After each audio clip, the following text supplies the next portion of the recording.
I'm going to teach you how to make a spitball launcher out of available supplies you can find in your everyday environment and at school too. So, first of all, you want to start out with one of these kinds of pens. They're very common and you can find them anywhere pretty much in a workspace. And the thing about these is that when you take off the top, you can see that the part with the pen part, the actual pen part that you write with, splits apart into two pieces. Now the first way you want to approach this to actually get the casing open is just take a pair of scissors. Now you see this part right here, it's the top part right there. You want to take that like this and you want to kind of squeeze it off with the scissors. So it comes off like this. Pretty easy, right? Next what you want to do is remove this part. This will open up the casing entirely. So you get that and you gotta open that like this. So now you have the inkjet part of the pen. Now you have an open casing, perfectly empty, everything's out of it.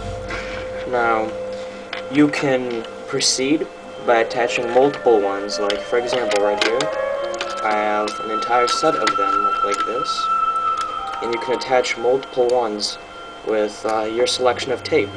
Now for some, you can keep this part of the casing on, the part that the inkjet normally slides into like this, or you can actually take it off with the scissors too, but you don't have to do it. You can use any kind of tape. I prefer this kind of tape, used for industrial venting. Once you attach these two parts together, it'll look something like this, pretty long. Now, after you have all the basics done, so you have the hollow tube, all you need is one of these little paper balls. You can chew them up or make them dry, your decision. Now the only problem with these is that it's not that narrow, so pressure doesn't normally build up correctly. That way it leads to kind of like an arc as you shoot it. The way to combat that is to use one of these kind of pens. This kind of pen has a unremovable tip where the inkjet slides into, so once you remove it, see, it's an all one-piece body. Now I have a pre-made one somewhere, but I'm not going to bother to find. So the way you would remove this part is you could crack it slightly with your scissors, and then use your teeth, like this, and slide it off. It'll probably break. You can always cut your lips open this way, but you should be careful. Regardless, all of this can be done in your work seat at school. That's what makes it nifty.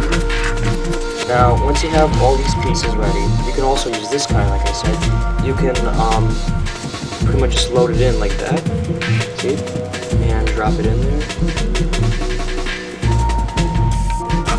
And the thing with these kinds that have the narrow tip on the end, you can also blow it in. And with these extra spare holes here, air will go through and push the ball down to the bottom. So you get a good tip right there. Just build up pressure and shoot correctly. Now anyway, you can also make one of these by attaching multiple ones together like I said before. You might want to do this at home, because you really can't get a big roll of tape like this in class and do this kind of thing. But anyway, it's pretty easily done.